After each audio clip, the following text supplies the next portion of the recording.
নমস্কার বন্ধুরা, আজ আমরা এসেছি খড়গপুরের একমাত্র পার্ক বিএনআর গার্ডেনে। গেটের মুখে প্রাচীরের এই অংশটি গাছ দিয়ে সুন্দরভাবে খড়গপুর লেখা। আজ ডিসেম্বরের প্রথম রবিবার, তাই গেটের সামনে আসতে দেখি একটু লাইন পড়েছে টিকিট কাউন্টারের সামনে। 20 টাকা করে প্রবেশ মূল্য, তাই দিয়ে টিকিট কেটে আমরা ভেতরে ঢুকলাম।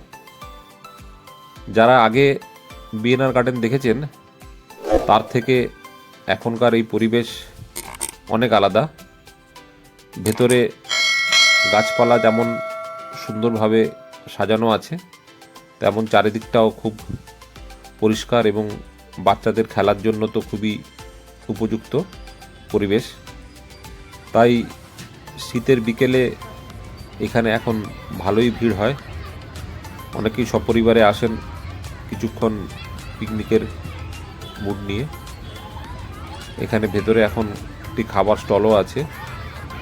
শীতের দুপুরে গায়ে রোদ মেখে এই সুন্দর গোলাপ বাগান, যাতে প্রায় কয়েক হাজার গোলাপ ফুটে রয়েছে এবং দুদিকে অনেকখানি বিস্তৃত জায়গা জুড়ে এই গোলাপ বাগান। শীতকালীন ফুলও কিছু লাগানো হয়েছে, তবে সেগুলো এখনও দেখি পুরোপুরি ফোটেনি। হয়তো জানুয়ারির দিকে সব ফুল ফুটে উঠলে তখন এই বাগানের সৌন্দর্য আরও অন্যরকম হবে। যাই হোক, চারিদিকে বড় বড় গাছ আর তার মাঝখানে এই ফুলের বাগান সত্যিই মনোমুগ্ধকর।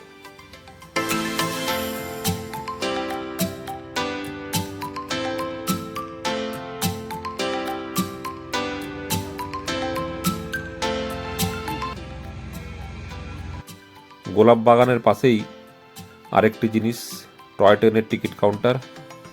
এই কাউন্টার থেকে টিকিট কেটে সুন্দর ছোট্ট টয় ট্রেন, যেটি বিএনআর স্টেশনে এখন দাঁড়িয়ে আছে। স্টেশনটির নামও খুব সুন্দর, বিএনআর স্টেশন। এখানে বাচ্চা কাচ্চারা তো বেশি আনন্দ করছেই, তার সাথে বড়রাও কিছুটা মজা নিচ্ছে এই সুন্দর টয় ট্রেনে চড়ে। বাগানের অনেকটা জায়গা জুড়ে এই টয় ট্রেন ঘুরপাক খায় এবং এই রাইডটাও বেশ জয় রাইড বলা চলে, খুবই আনন্দের। বাচ্চাদের সাথে এরকম ছোট্ট টয় ট্রেনের আনন্দ উপভোগ করাটাও বেশ একটা মজার ব্যাপার।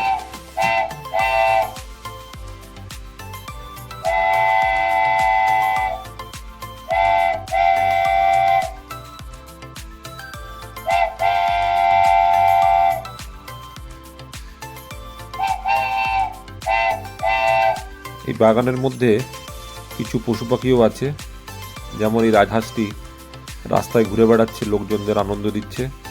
তার সাথে দেখলাম সামনে কিছু জায়গার মধ্যে খরগোশ রাখা আছে। একটি বিখ্যাত স্কাল্পচার, যে ইঞ্জিনের বিভিন্ন টুকরো দিয়ে সুন্দর একটি ময়ূরের আকৃতি দেওয়া হয়েছে, এটাও বেশ দেখার জিনিস। আর সামনে আই লাভ খড়গপুর তো আছেই। যারা খড়গপুরের আমরা স্থায়ী বাসিন্দা, তাদের কাছে এই জায়গাটি বিশেষ আকর্ষণের। এখানে দাঁড়িয়ে সবাই একটু সেলফি তুলে নিচ্ছে। চারিদিকে বিভিন্ন রকম সুন্দর সুন্দর মূর্তি পার্কের চারিদিকে সৌন্দর্য বর্ধন করছে। শীতকালে 5:30টার মধ্যে গার্ডেনটি বন্ধ হয়ে যায়, তাই দুপুর এলে বেশ অনেকক্ষণ ধরে এর ভেতরটা পুরোটাই ঘুরে দেখা যায়। সবাই আসুন শীতকালে এই খড়গপুরের সুন্দর পার্কটি উপভোগ করুন। সবাই ভালো থাকবেন। নমস্কার।